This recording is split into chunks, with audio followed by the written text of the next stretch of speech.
Olá, meu irmão e minha irmã, tudo bem? Vamos dar continuidade da leitura da Palavra de Deus.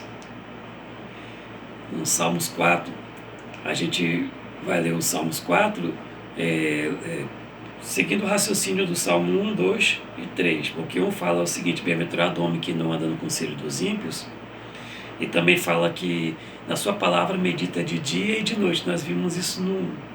E no 2 a gente viu que os reis da terra se levantam e os príncipes conspiram. Então a gente viu ali que alguns príncipes não estavam construindo, estavam conspirando contra o rei. E nós vimos no 3 que o seu filho Absalão, ele conspirou, ele levantou-se contra o rei e perseguiu. João Calvino vai dizer que esse Salmo 4 que a gente vai ler agora, não se sabe em que circunstância aconteceram esses momentos pela qual ele vai fazer essa aclamação, confiança em Deus na angústia, pela qual ele vai escrever esses salmos. Em que momento foi? Se era no momento que ele estava sendo perseguido por Saul, né? Ou se era no momento que realmente ele saiu na guerra com Absalão.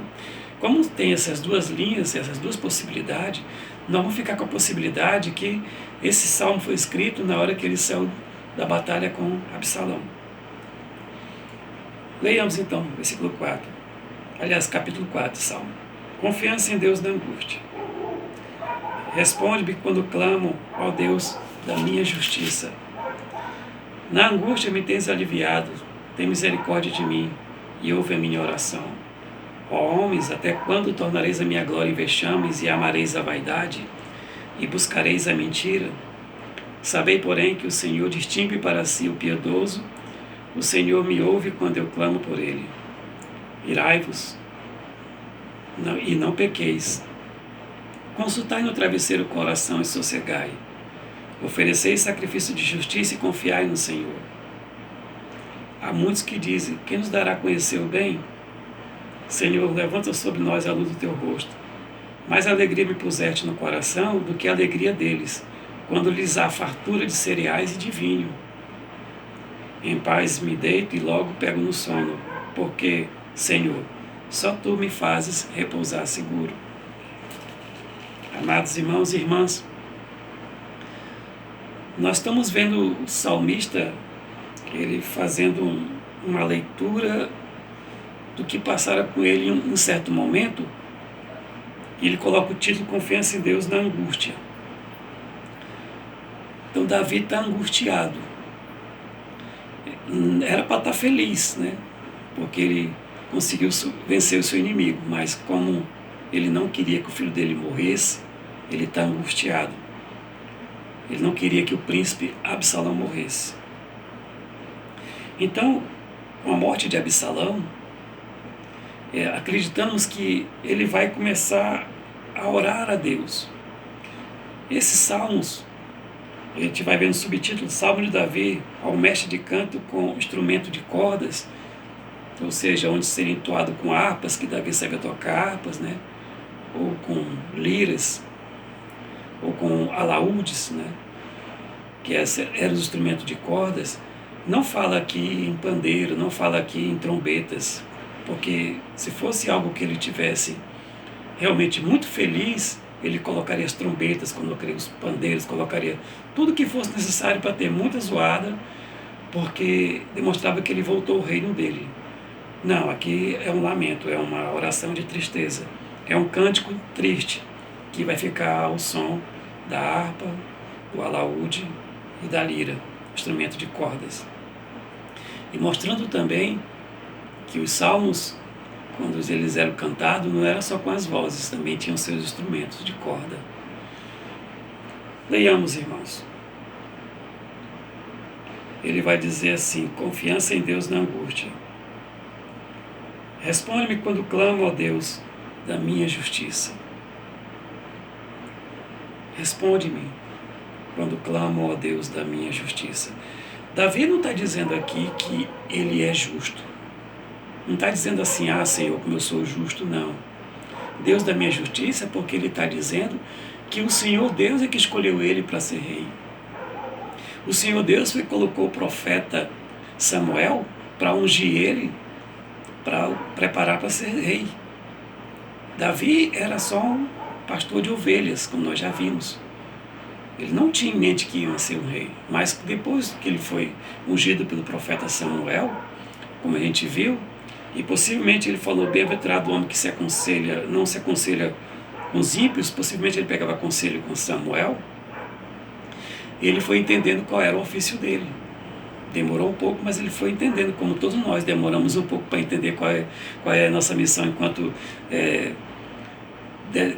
pessoas que pertencem a Cristo, enquanto pessoas que temos que pregar o Evangelho, enquanto pessoas que temos que falar, procurar o eleito onde ele estiver, vai ganhando espaço dentro da gente. Também Davi foi, aos poucos, entendendo qual era a missão dele, qual era o ofício dele. Então, ele falou para essa situação dele de angústia: responde-me quando clamo, Deus da minha justiça, porque ele sabia que os homens, quando estavam falando contra ele, contra Davi, estavam falando contra o Deus, porque o Senhor Deus é quem escolheu Davi. Responde-me quando clamo. E ele vai dizer: na angústia me tens aliviado.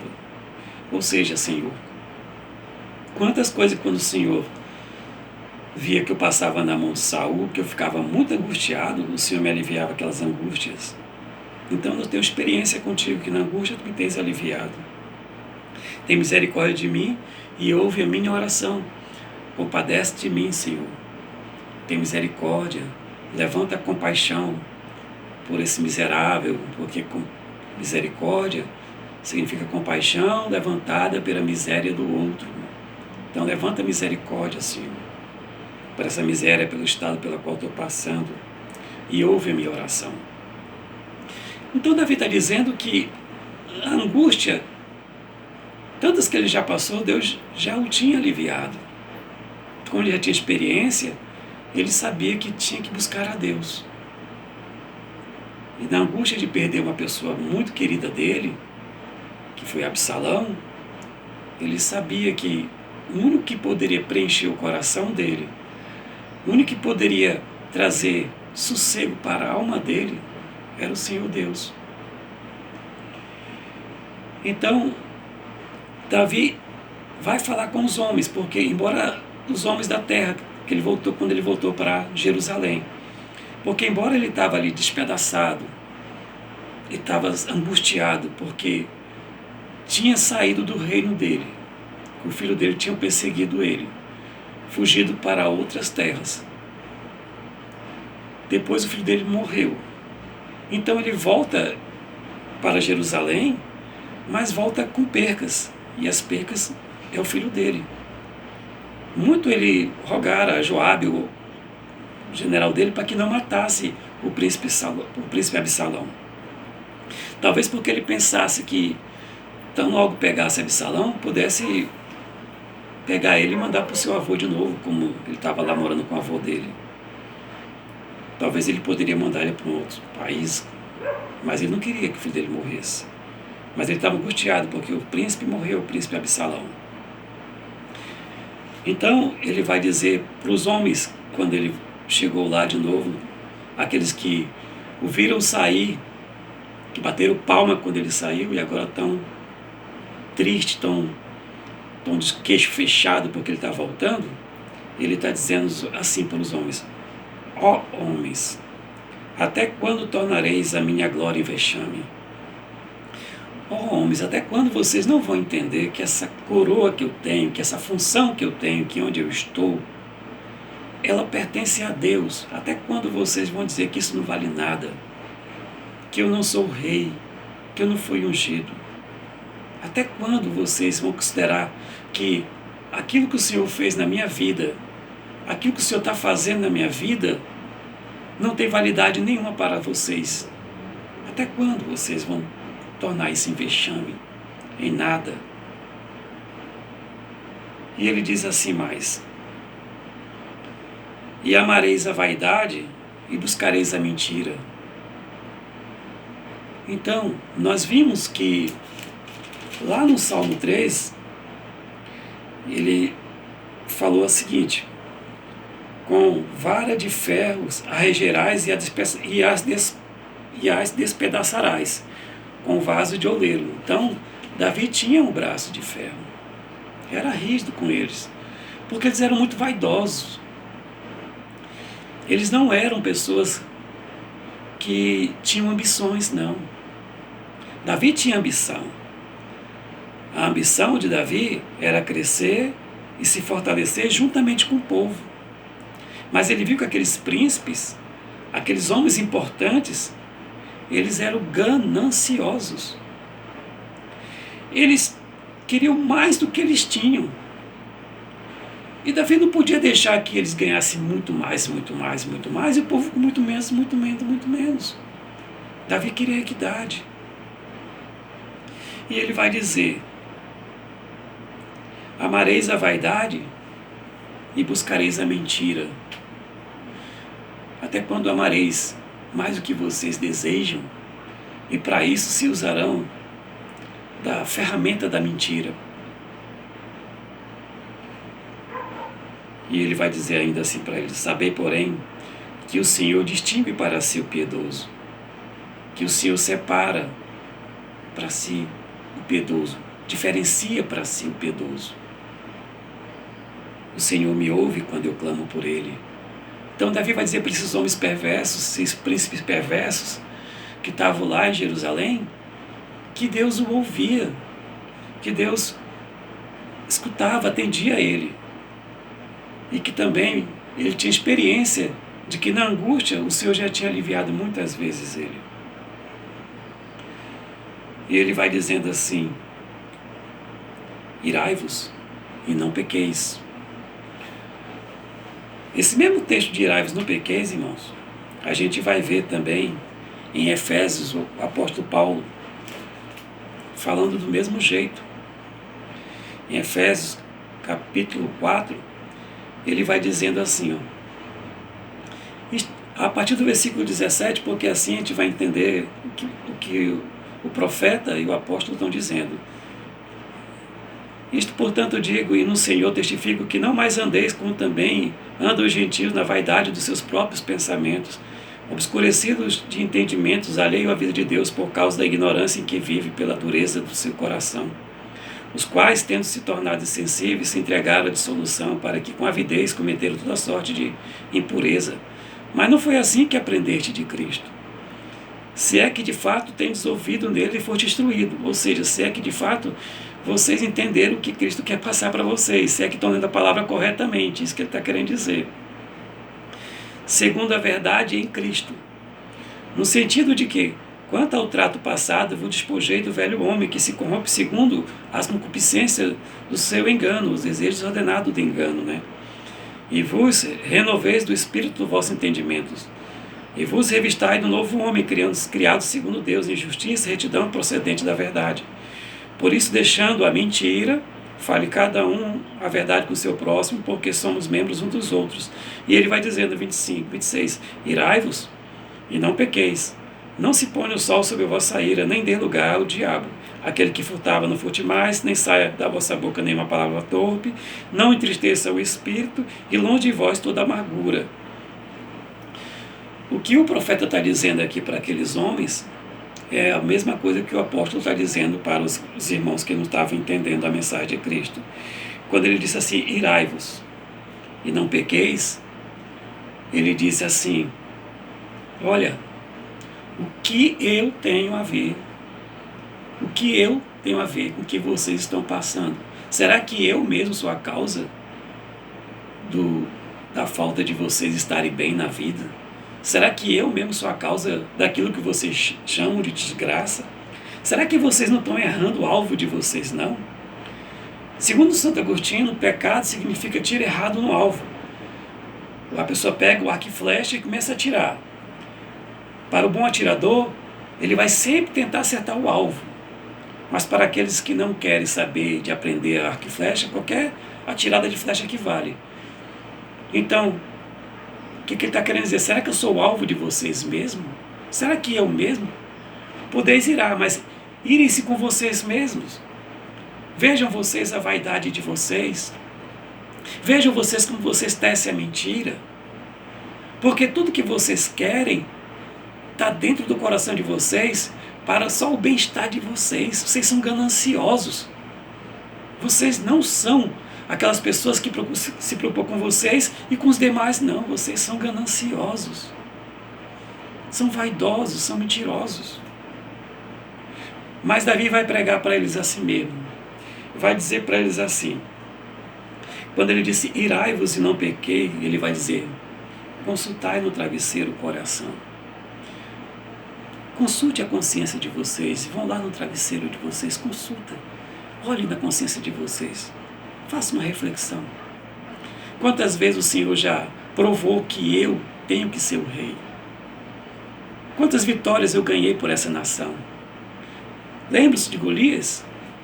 Quem poderia derrotá-lo? Porque o Senhor me fez derrotar Golias. Então, não duvidem. Não coloque para baixo aquilo que o Senhor Deus me fez, me ungiu. Isso Davi falando, ferido, com a perca do filho dele. Se já não bastasse ele estar angustiado pela perca do filho dele, tinha que passar por essa circunstância. Ou seja, irmãos, se não bastarmos a gente perder nossos familiares para essa pandemia, para muitas doenças que estão acontecendo, ainda temos que aguentar algumas situações. Eu e você não saímos dessa batalha. Davi aqui está no campo de batalha ainda. Então, irmãos, ele vai dizer, consultai no travesseiro o coração e sossegai. Sossegai. Oferecei sacrifício de justiça. Sacrifício é um sacro ofício, é um trabalho separado, um trabalho santo, um trabalho diferente, um trabalho puro. Oferecer um trabalho puro de justiça, oferecer ao Senhor um trabalho onde a sua verdade, onde a fé, onde o amor, a esperança possam reinar, onde a união, onde a justiça. Pare de pregar o ódio, pare de ranger os dentes contra mim. É isso que Davi está dizendo para eles. Mas ele vai dizer, há muitos, e ele diz confiar no Senhor, mas fazer isso, né, oferecer sacrifício de justiça, mas confiar no Senhor. Ou seja, que adianta dizer que eu amo com a boca e com as atitudes ser ao contrário?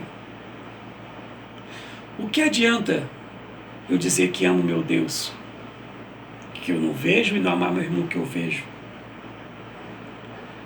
Porque ainda que eu fale a língua dos homens, ainda que eu desse meu corpo para se queimar, se não tiver amor, nada valerá. E o amor é esse, que nós temos que amar o nosso próximo como a nós mesmos e a Deus sobre todas as coisas.